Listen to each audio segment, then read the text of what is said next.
What's up everyone? Back on the Model A. As you guys can see, today we're going to be mounting the trunk lid onto the car. I should probably do this later after I get the gas tank in and the battery in. I totally forgot to cut the battery box stuff. I was planning to do that this weekend, but I just got too busy.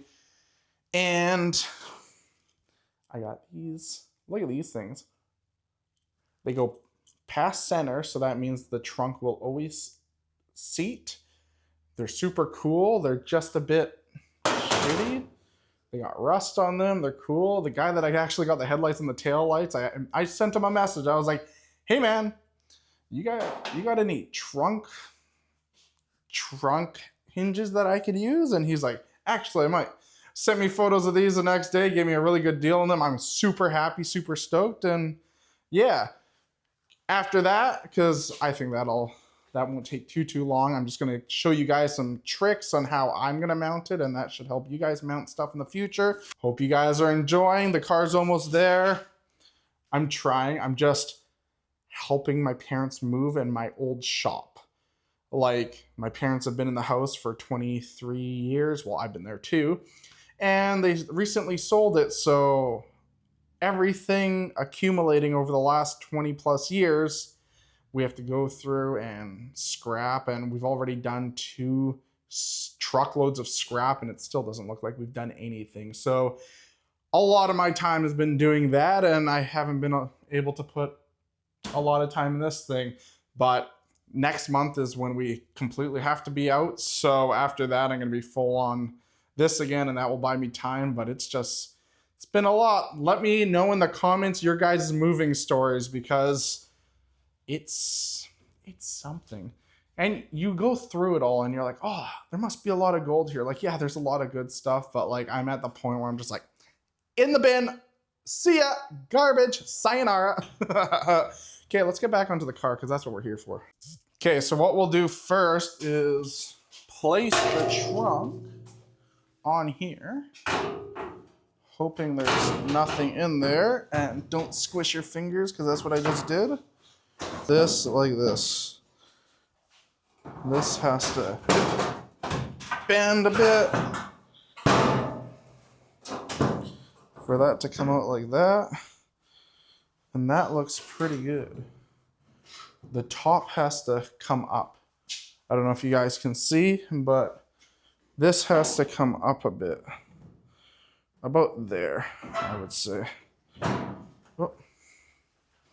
So, with that over like that, let's add some stuff into the backside there that you guys can see. And lift this up. So I think what we'll use is probably just some cardboard. Let's cut some cardboard here, and we will place it underneath to get our desired height. And the height will kind of determine the length back and forth that we're hitting. And then once that's done, we will be able to put those in. I should really clean up. I think that's going to happen before next week. I'm going to do a big cleanup because it needs it really bad. So we'll put this in here like this. And I think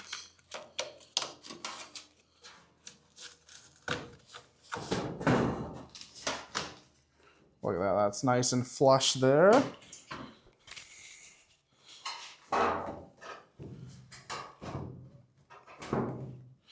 That one's like, we'll do the same thing here. We'll put this underneath in this little lip. And I think once this is all on, I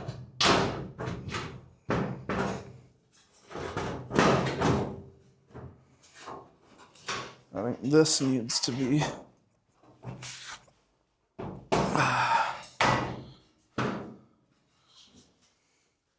oh no, that was too much. That was too much.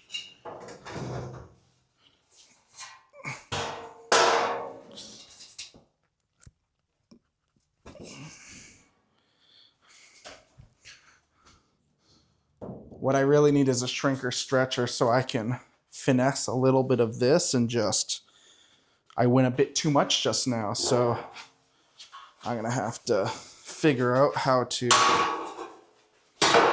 just bend this back. Oh, not like that.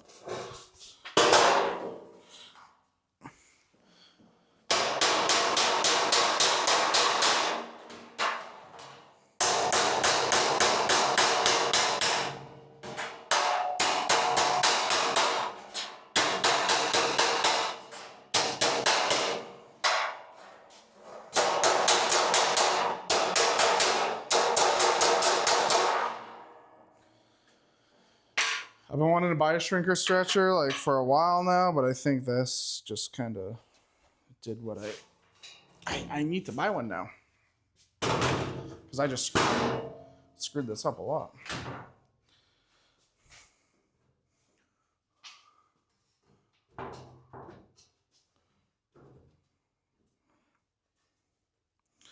Okay.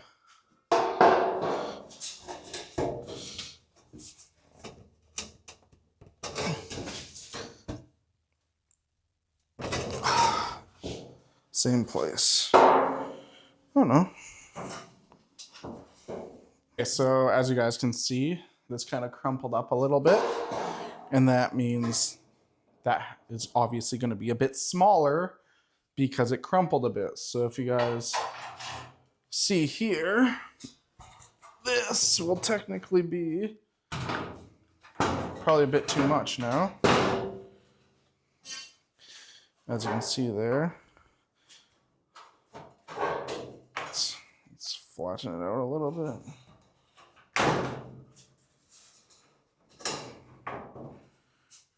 That fits like pretty good for what it is. So, since I don't have a shrinker stretcher, what I'm gonna do is, with that there, I'm gonna be taking a piece of, the steel just has to be thicker than this. So in my case, I just have a piece of junk 10 gauge. What I'm gonna do, I'm gonna clamp it to here and here with these C-clamps. Yeah, that'll be long enough.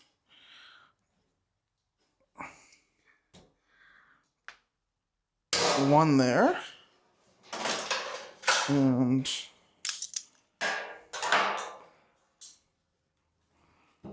one here. Come on. Okay.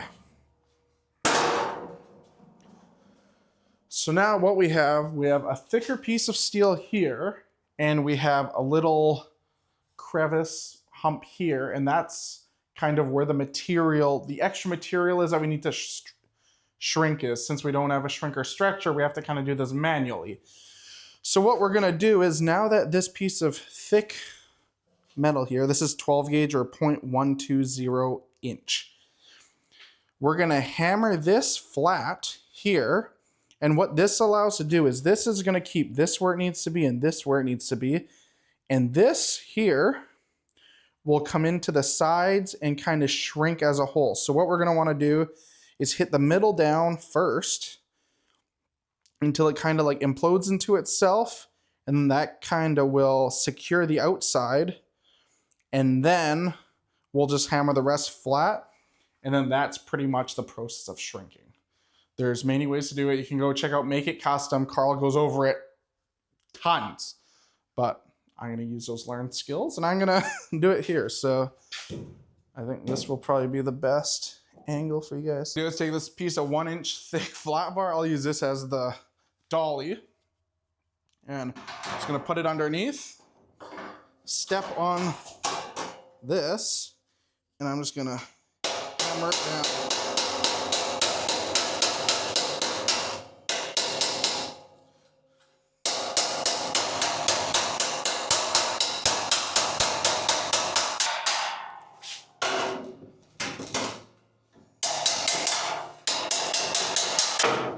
And I don't know if you guys seen the hump there, but they kind of went into a hump and then I smashed that hump back into it. So what we'll do here is we'll take these off.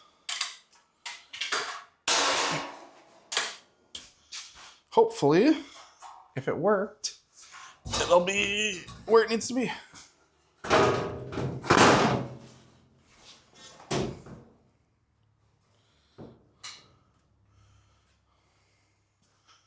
And as you can see, that's where it has to be, ish. There's a good gap there. There's a good gap over there. I might have shrank a bit too much, but that's kind of just where it has to be. Yeah, that gap's a bit stingy there. Might have to just adjust this a little bit. Maybe I'll try pulling it out a little bit more, just enough to go. Let's see.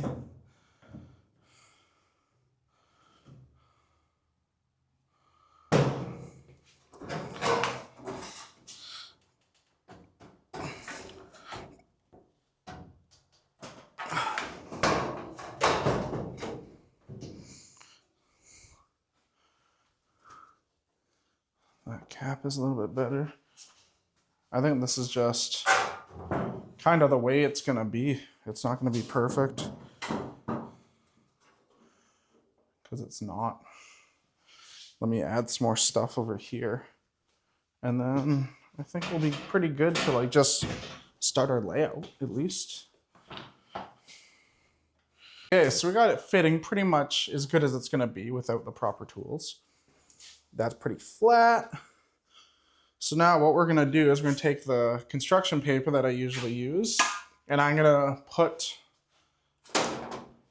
these dirty pieces on there, and then that will kind of allow us to have our 4 marks. And then we'll transfer the holes to the body and kind of mount it there. Or maybe we'll just do all 4 at once. I'm not totally sure yet. We do have to make some pieces of spacers here / a backing plate that goes around these 2 holes and is about yay thick. And then what that will do is kind of act as a backer. So we're gonna go struggle together and drill these 4 holes, cut some rectangles out of some, I think it's 3/16 steel, because that will act as a good spacer between these, and then that will allow these to get tight on the sheet metal and also act as a reinforcement plate that will end up welding into both sides or tacking it, I think. We might not have to weld it, but I think it will just be better if we do. What I could also do is make these 2 holes a bit bigger on each side, and then we have some movement, but if we do this properly, we just won't need extra movements. Okay, so here's some old paper from the bead rolling. And now I'm just gonna place this on here like this, place it on somewhere flat, and I'm just gonna like honestly just like push down as hard as I can, rocking back and forth, all of it. So what that'll allow is give us some space or some sort of idea of where the holes are gonna be. And look at that, we got them right there. I don't know if you guys can see, but I will circle them so you guys can see. We got 1 there, 1 there, 1 there, 1 there. I'm just gonna do it a second time. I don't know, I didn't like that first time that I did it. Right here, there's 1, 2, 3, and you can kind of see this one. So what I'm gonna do is it's gonna take the little prick punch I've showed you guys. You press it, indents the hole exactly where you need it. So I'm just going to use this here. Oh, I'm going to cut this out first. So we kind of see all the halfways from there to there. Kind of give us what we need.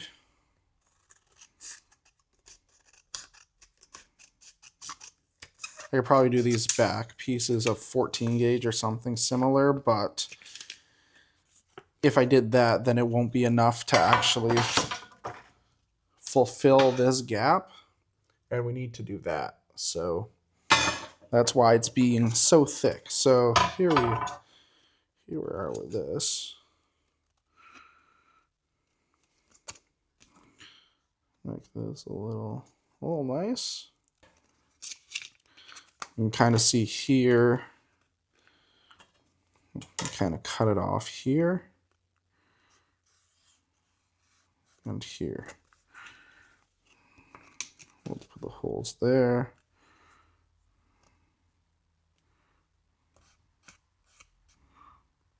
I'm gonna cut it off of there. One there. So hole punch all 4 holes. One there. One there. One there. And one there. Let's circle them. 2, 3, 4. So what we did there, as you can see, is there's the 4 holes. Now they're in the center of here. So when we do the next one, it'll be identical. So what I'm going to do is I'm just going to cut this out. I'll copy the rest, cut this out, and drill some holes. Actually, it's way easier drilling holes on a big sheet. So I'm going to drill the holes first.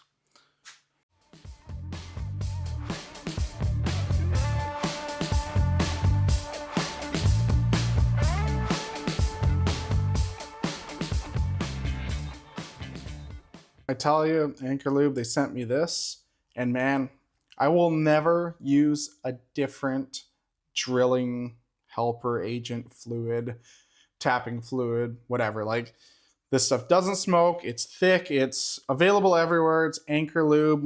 I put a link in my description, just like, it's just the best stuff. It makes dull drill bits feel sharp, and all mine are dull. So I'm super stoked that they did it. I use a lot of it. I'm almost through this thing, and no disrespect to the other cutting fluids or drilling fluids, but this stuff is the best.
Tip for when you're using a grinder, I personally like the Makita grinder, I don't know what model this is, GA4534. It's just got like a little slapper here.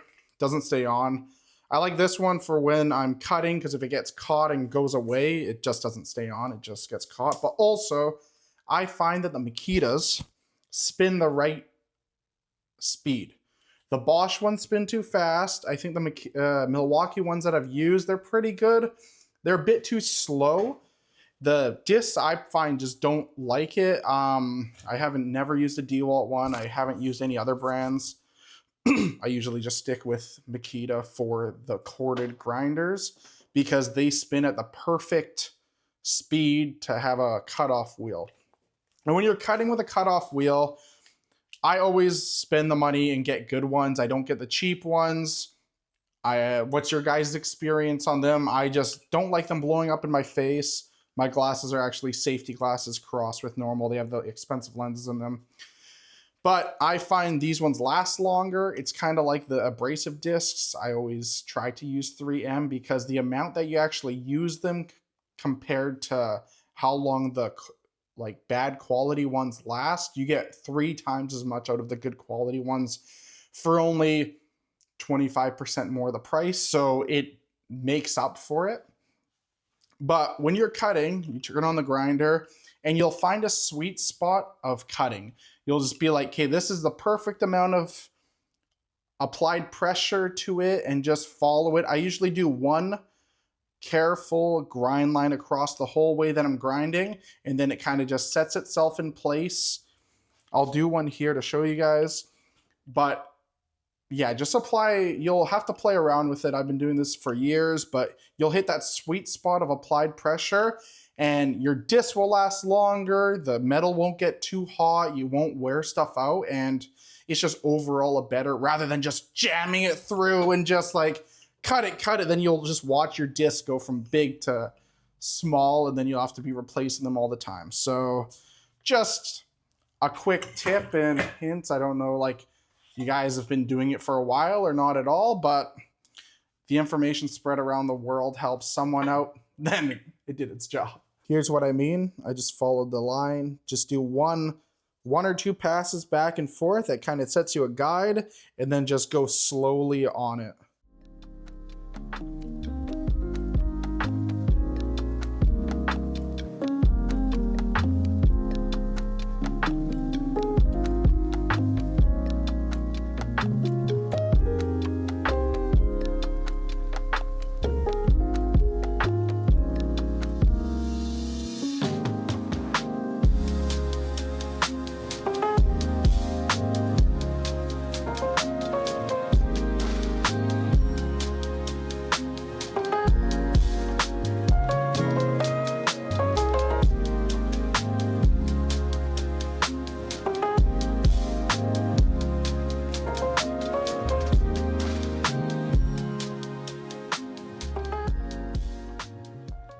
Okay, so have our latch. Now we have our two little pieces that go in like that. There's one, and there's two.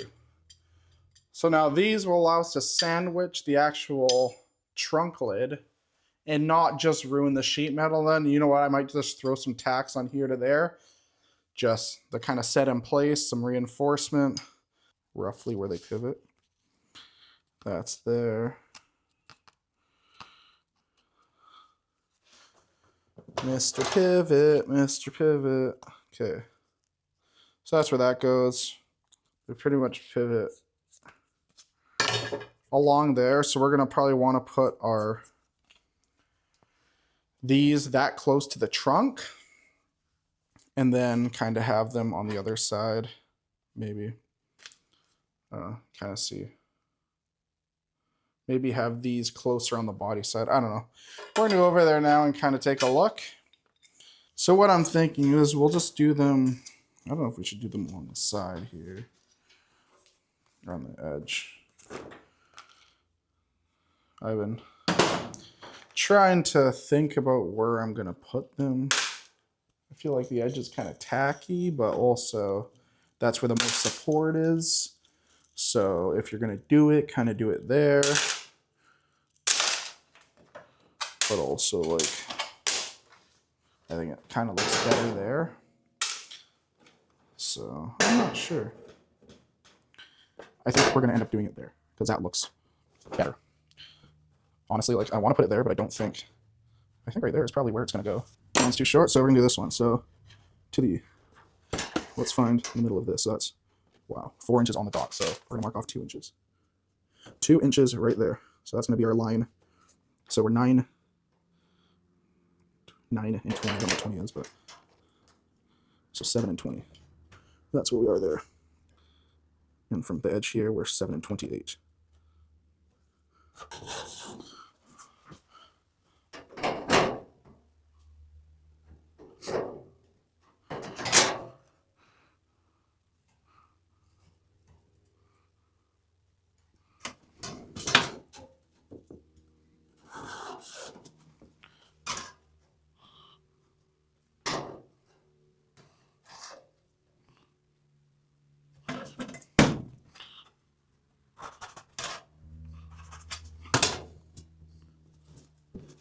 Now we got that. Now we got that all marked out. I'll fast forward that. But now we're going to just take these, and we're going to align the Sharpie marks, which I still have to, come on, and take the prick punch and take the hinge. I'm gonna do it right on this side of the actual hinge itself. So we're gonna take that here and put a new line about here. So I moved it from here to here. So this is gonna be the new line. This bottom one is where I want the pivot to be. So I'm gonna put that on the edge of here. I'm gonna line up this to the black Sharpie, right there, and right there. And I'm gonna take my prick.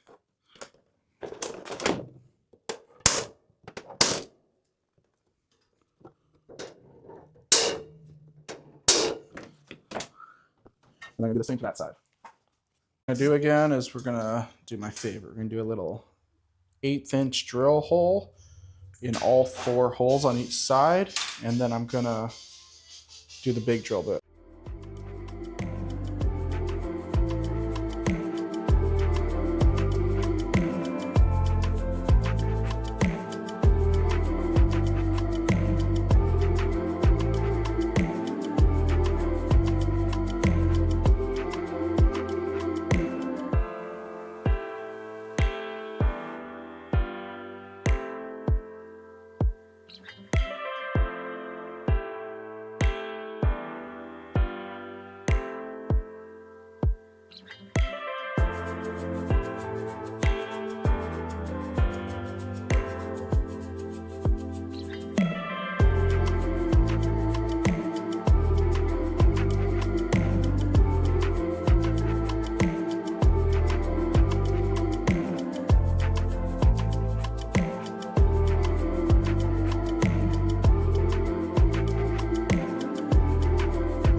So somewhere along the lines,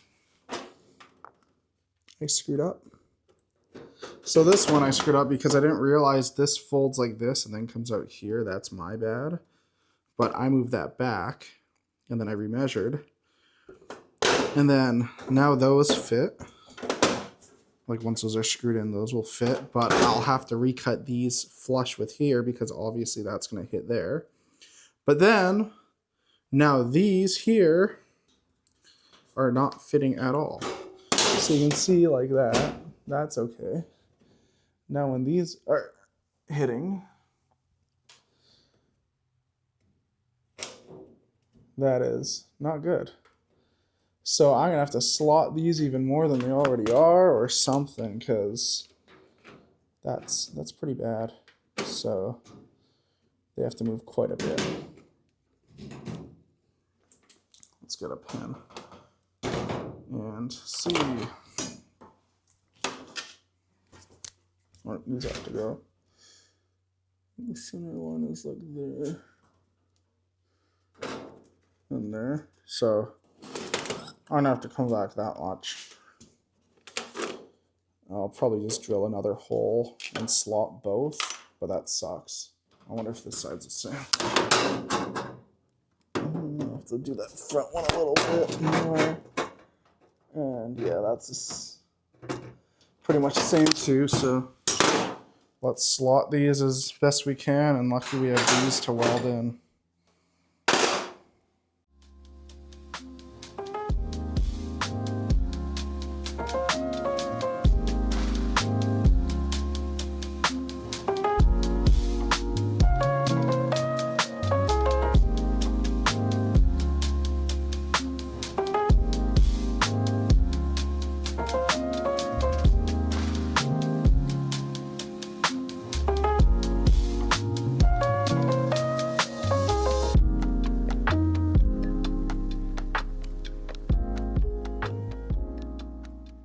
So now it just looks like we slotted it on purpose, right?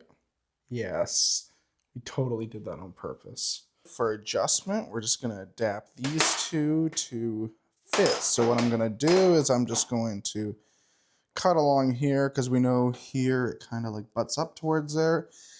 And gonna do a slice there and a slice there, and that should take care of these.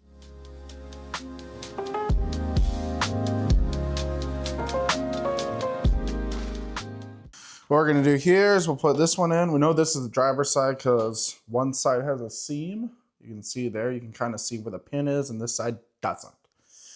So I'm gonna put this in there like that. And put our little brackets in with our bolts. They go on it and around it. I might get a 3/8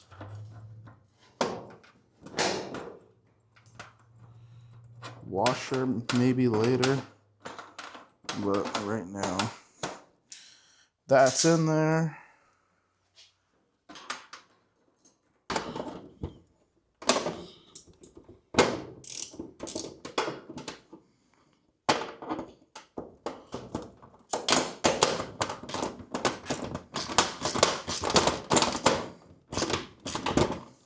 Man, this is not fun.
And would you look at that? Look at this, look at this. Zoink. Oh, how my finger got stuck in there.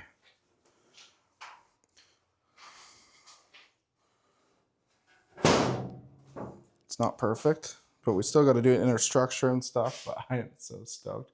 That took way longer than I ever would have thought. That took more skill than I ever thought.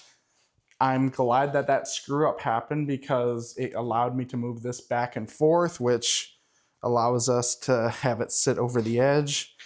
I still got to bring that one out a little bit more, but man, I'm sweating. It's but yeah, that line looks, man, as good as it can be. And yeah, so let's move this out a little bit more and let's go. You can kind of see now that they're mounted, the angle they're on. They do kind of lift up like this and this, but honestly, like, it seems to work. Maybe there's just like enough flex. Oh, you can kind of see there's enough flex in there, but it's gonna work. This thing's gonna stay closed most of the time anyways.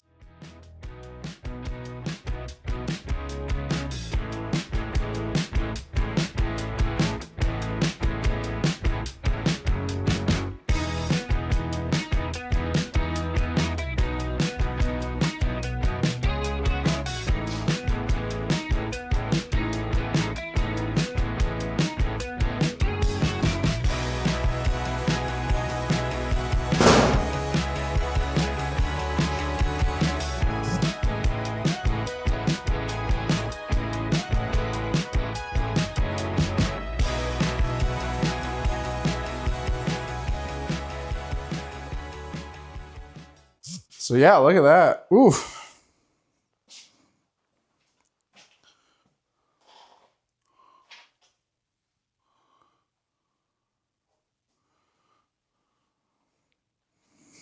I love that. If you guys want to see this fabulous trunk lid get made, head over to Make It Custom. Karl Fisher, him and Carter's Auto Restyling made this. I'll post a link. And yeah, I'm still so grateful. We did a thrash on this thing and we got so much done. Thank you so much, Karl Fisher, for allowing us to do it at your place and your shop. And oh, it's getting there. It is getting there. I will be way more prepared for next week. This week was just, it's gone by so fast. Like I was saying, helping move and doing all the moving and stuff. So I left this to the very last minute and at least we got something done that's actually like a pretty visible, like cool thing. And even though I was like, oh yeah, that'll take like half an hour, 40 minutes, it's taken way longer than that. So a little screw ups that made it proper and right, gave us the adjustment we needed, but I'm super happy with the results. So yeah, thank you guys for watching. Hope you guys enjoyed. This one's going to be short and sweet, but next week I'll be more prepared. I'll make the battery box.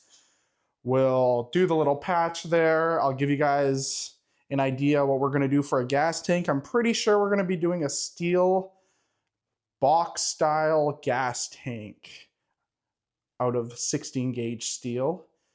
I could go aluminum, but I think it'll be a lot more relatable. I'll teach you guys how to, well, not teach, but like I'll show you guys how I TIG welded and everything.